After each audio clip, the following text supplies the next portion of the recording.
Welcome to New Brunswick Wildlife Wonders, a program that profiles some of the projects funded by the New Brunswick Wildlife Trust Fund. I'm your host, Tom Benjamin. Today's show will begin with a visit to the Trappers and Fur Harvesters Convention in Fredericton, and we'll also be meeting with a gentleman who does wintertime surveys of trails to monitor wildlife populations. Now let's go and take a look at some of the activities at the Trappers Convention.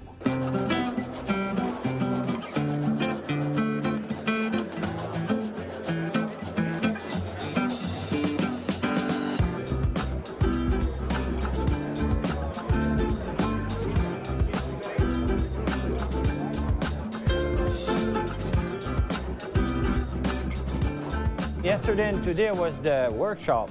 So the importance of that is to have the instructor, trapping instructor, to show all the other trapper, the old one, the new one, how to improve on their techniques to get more dollars for the fur. And the biologists are here to explaining regulation and what we have to do in the wood and all the new changes. Every year we work in conjunction with DNR to look at regulation. We give them resolution every year after the annual meeting, and we work on that towards the year if their regulation has to be changed or modified a little bit. But we always like to work with them to do that. It's very important. So the new trapper, they get all as the industry progress and all that to make sure everything is done right. First thing I do is I put my gloves on.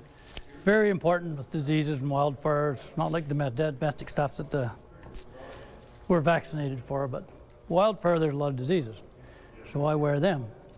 Now, the first thing you should do when you get an animal is comb it out. There's burrs in it, there's most anything, dirt and stuff, so you should comb them out. Helps the appearance, and it'll help you later on when you're fleshing it, so you don't get cuts in your pelt. So brush it out a little bit, straightens out your fur. One thing another like that. All the seasons are time with the primeness of the fur, and we get the season. And also there's some of the species like marten, and they're very susceptible to overtrapping. So they're very limited season, only 2 weeks, and we try to push that a little bit towards the snow, so the trapping pressure would be a little bit less on that species. And also DNR looked very closely at marten, otter, and bobcat to assess the population, just to make sure we don't overtrap them. The season, it begins October 1st and runs through to February 28th. And each species has its own varying seasons and dates, but that's our general trapping season, and it's done that way to maximize the value of the pelts as well. That's when the animals are the primest. It's when their furs are at the most valuable. Fleshing a beaver pelt here. This beaver pelt was rough skin and frozen. I'm just taking the flesh and the fat off before we board it. Some guys do it different. I do it with the skinning knife. I just scrape as much off as I can. Then when I finally put it on the board, I use this scraper, scrape off the excess of grease and gristle that's remaining. Last year was 1,100 trapper, and this year should be around 1,200. And the federation, we're playing about 360, 350. We're working along there. So that's the number that belongs to the federation. So it's only a portion. So the 2/3 that are not belong to the association, it's very hard to control them. So that's why I'm asking, the more people we have at the federation, the better it is for the trapping industry. Most of the demand is overseas, in the Russian countries, China, Japan. The market is real strong, so you don't see it as much here in North America as we do in the foreign countries, but yes, it's very strong. See, there's an older scar right here. This is a fresher scar, probably a bite or something. All the market, they're done at major auction houses in Ontario. There's 2 auction houses. The sale is done there, and the demand varies every year. Like last year was a record sale for them. So as a result of that, we're seeing more new trapper around the province. The old trapper, they all stay there, they always do it, but as soon as the market goes up a little bit, then we see augmentation and somebody wants to trap, like for the money and all that. But the old hardcore trapper, they always still around. The main thing is don't go too deep. You'll get into the belly, cause you problems later with mess. Try to keep a straight line up the belly. Go right up to the lower lip. Like that. Then you have to go around the tail. I'm going to cut around the vent here a little bit. You don't have to, but I find it easier. Okay. Now, a beaver is started on one side and skinned to the back, and then you turn it and do the other side. Talk a little bit about the trough. I like the trough. It's a little bit small for a bigger beaver, but it holds everything in place. And I like it at a certain height. I don't want to bend way over. I like a fairly about 3 foot or so. This is a knife that is for skinning. This was a splitting knife. And this is made for skinning because I like the round curve. Okay, muskrat pelts are used for various items in the fur industry. Hats is a big one. A lot of the RCMP hats are still made. The fur hats of the RCMP are still made of muskrats. They use them for garments and all, and they often referred to as the poor man's mink. With the ranch mink prices as high as they are, it's a good, cheap alternative for the furriers to purchase a nice, beautiful pelt for a good value, and that's what they're utilizing muskrats for. If you're rough skinning, there's a line of heavy red meat here, and once you get in past your belly fat a little bit, you can cut and get this membrane inside that there, between this lower layer of red fat and the actual carcass. And you just cut along that, it makes it easier. The Federation overlooked 14 trapper council around the province, and the Federation is the center and the link between the province and that, and it's very important the trapper join the Federation or the council, because they want to know the regulation and all that. And we teach, like today we're teaching how to properly skin the animal, and at the council level they give a lot of education on the regulation, the distance they should and shouldn't trap around habitation and all that. And like me, that's part of my job.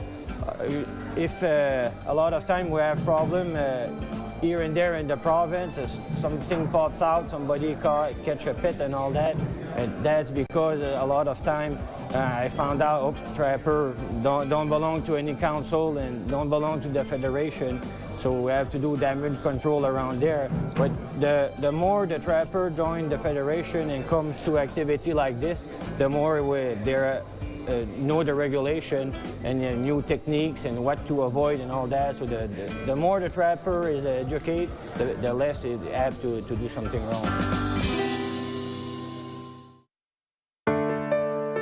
As any parent knows, all kids are different, some more than others. My son Aiden has spina bifida. Our family faces some unique challenges that are sometimes hard to explain in words. There are thousands of kids with physical disabilities like Aiden who face countless uphill battles every single day. They cannot do it alone. Your donation will make a big difference. Please make your gift to Easter Seals Ontario today.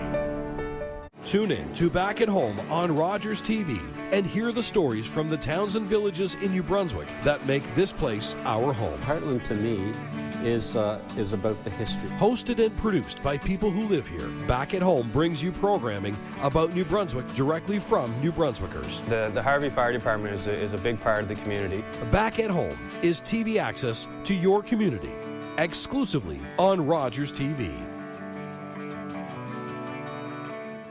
With NHL Center Ice, you'll never miss a and have a front row seat for every moment. With up to 37 out-of-market games a week to choose from, the best of the NHL is right at your fingertips. So you'll be right there when incredible happens.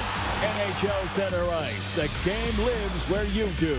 Eligible customers with a Rogers Ignite bundle enjoy free access to NHL Center Ice, or get it as part of the Rogers Super Sports Pack for $35.95 a month.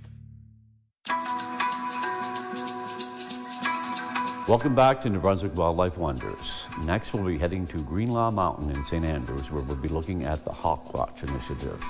Let's head there now.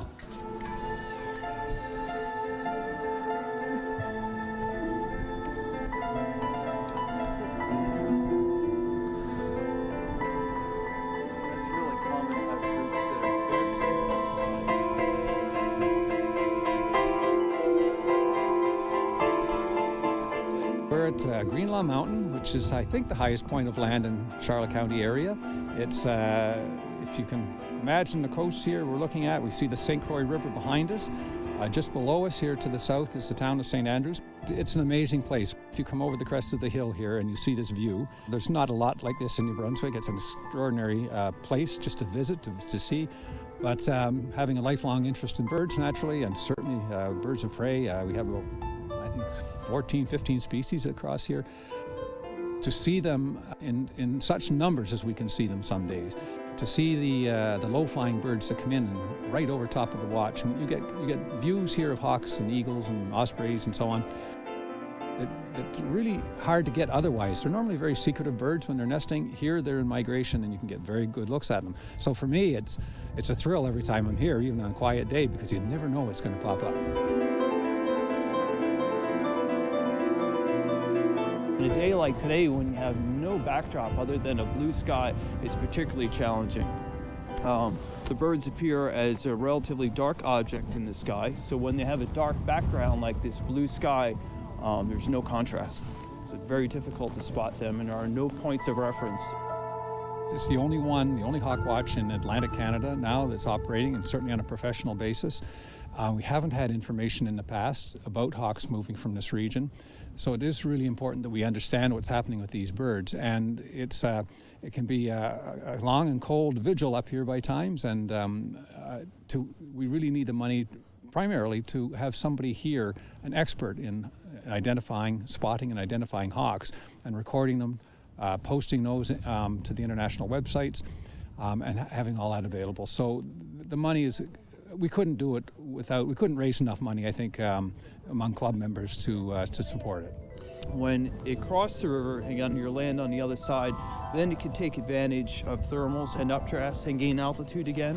So that's typically what we see here. The birds come in, they'll gain some altitude here off the ridge, and then go out in a shallow glide across the river. They'll start flying in the early morning as winds pick up and thermals form as the sun heats the earth, air movement increases.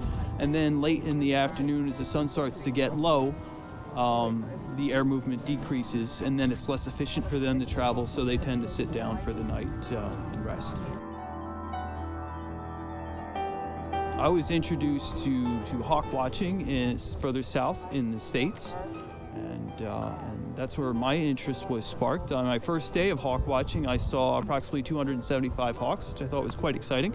And then I went back about a week later and I saw several thousand, and that was it. I was just hooked from there, and it's become a passion, general passion for the outdoors, as well as birds of prey, and I find migration really fascinating to watch.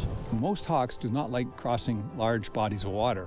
So if they're coming out of New Brunswick or Prince Edward Island or Gaspé, perhaps, maybe as far as Newfoundland and parts of Nova Scotia, they're coming down through the province of New Brunswick and they hit the bay and they turn right. They don't want to cross the Bay of Fundy, and they work their way down the coast, then down in through Maine and so on. And so this particular location is at the top of the St. Andrews Peninsula, in line with the coast. So the birds are coming down the coast. They need somewhere to jump over this peninsula and head for Maine. And they also need a place where they can get lift or thermals, the heating of the land and causing thermals or lift of wind off the mountain, which you can feel here today, so that they can get altitude.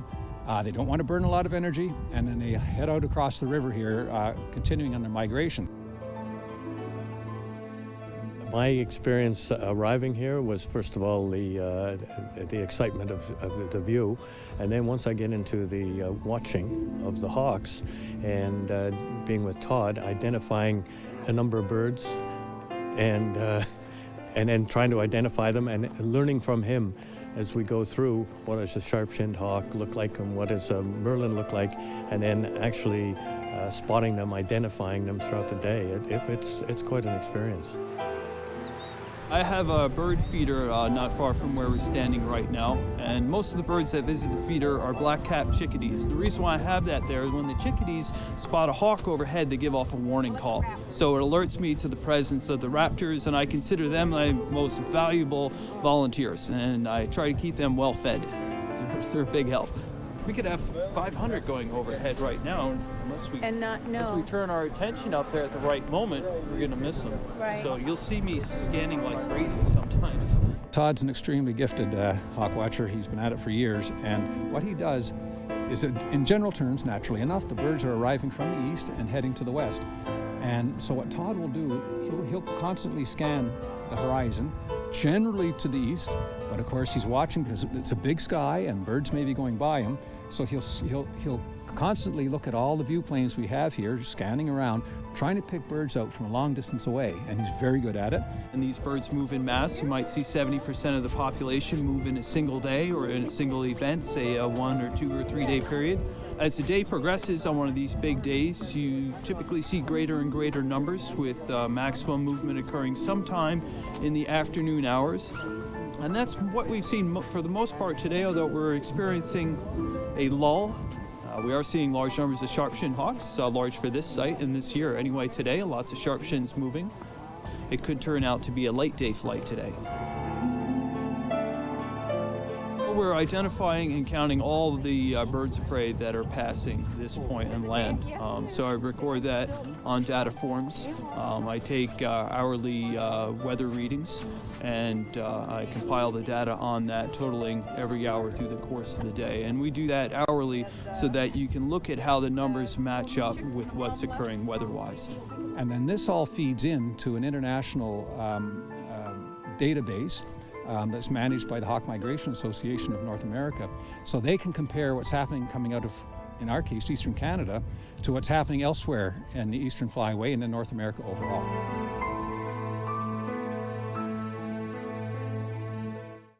Defeat Depression is a mental health awareness and fundraising campaign that connects physical activity with maintaining wellness. Volunteers, mental health organizations, employers, and schools host walks, runs, bike-a-thons, and other fun activities to reduce stigma around mental illness and raise money to support local services. Whenever you're passionate about something, I think it's good to just go out and do something about it. Want to get involved? Learn how at defeatdepression.ca. Did I ever tell you guys the story of how That guy almost ripped my shirt off. I come here to drown my sorrows? You're fresh. I'm gonna cut some pancetta. Am I right, bro? I can't decide how many powers you need to have to be more important than folk music. I'm just going to saw this log while you continue to talk. I've been through a lot of accidents in my life, almost more than I can tell. And scene. Cheese Monkey Box Pirate Improv, Wednesdays at 10 p.m. Welcome to the new Hollywood Suite. The classic movies you love and the ones you've yet to discover. The best of the 70s. I'm gonna make him an offer, Cameron. The 80s. Life moves pretty fast. The 90s. Royale with you. Royale with you. And the 2000s. So far. Hollywood Suite. Times change. Great movies don't. Free preview on now.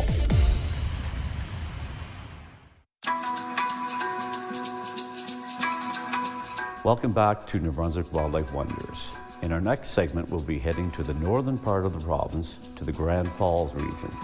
It was in midwinter when we made our trek into the wilderness to look at what's involved with tracking wildlife during the colder winter months.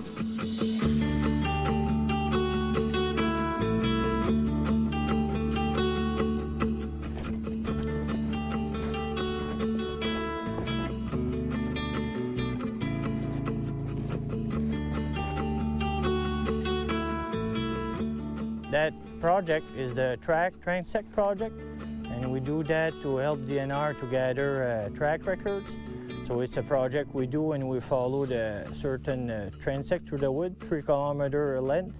And after that, we follow that, and we mark every track that we encounter that bisect the trail. And we count all the different species, like the rabbits and the squirrel, and we marked all that. And also we marked all the other animals that would cross the trail, like a moose, a deer, and all the species. Here we got the rabbit tracks. These are the 2 big hind legs, and these are the 2 front legs.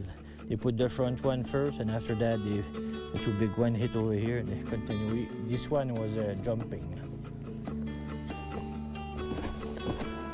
DNR benefits because they need the data to analyze the population trend, and also it's important to do it year after year, so you get an idea in time which animals are present and not present, and the abundance of each species. And also they take decision from that to if we have enough of a species to trap or not to trap, or if the density are getting high or very low, so we can protect them.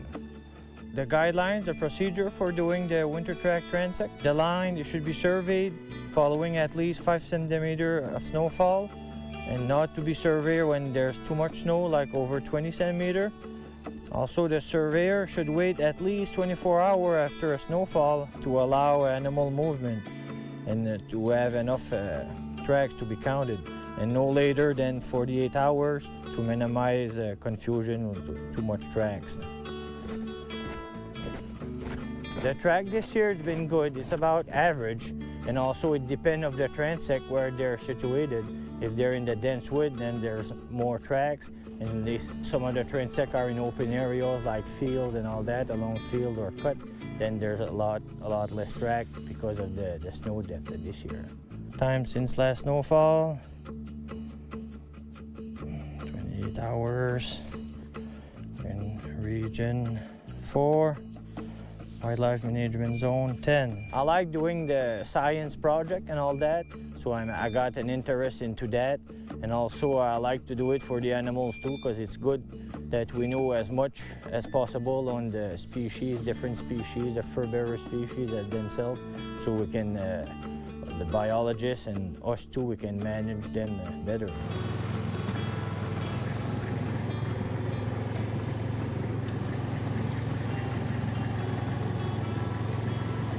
It made the job harder, like we have a large amount of snow this year. It's harder to maneuver through the trail with the skidoo or the snowshoes or with the pickups. But animal, they don't move as much when there's a lot of snow. Some of them are restricted by the snow, so that's why we record the amount of snow that we got each snowfall, so we know which area that had more snow than the others. But sometimes the animals are restricted a little bit because of the large amount of snow. Like the deer, so you won't see them along the roads anymore. They'll stay in the wood where the snow depth is a little bit less underneath the trees.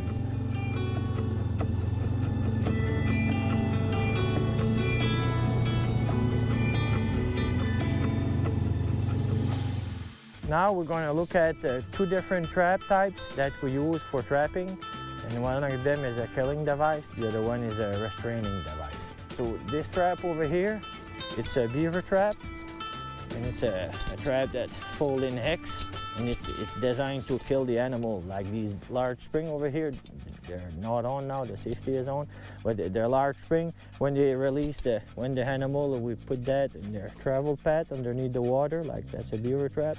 So when they trip these trigger over here, the big spring release, and it breaks their back at the neck and in the back if they go a little bit further.